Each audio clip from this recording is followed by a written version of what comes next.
Have you dreamed of your own facial hair design?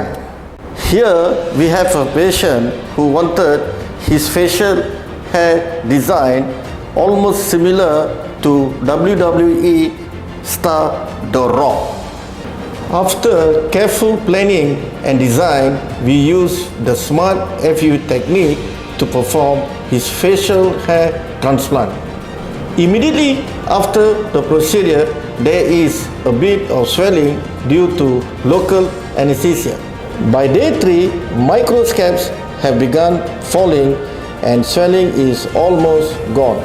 After 1 week, we can see that microscapes are not visible and only the grafted hair can be seen at the planted area.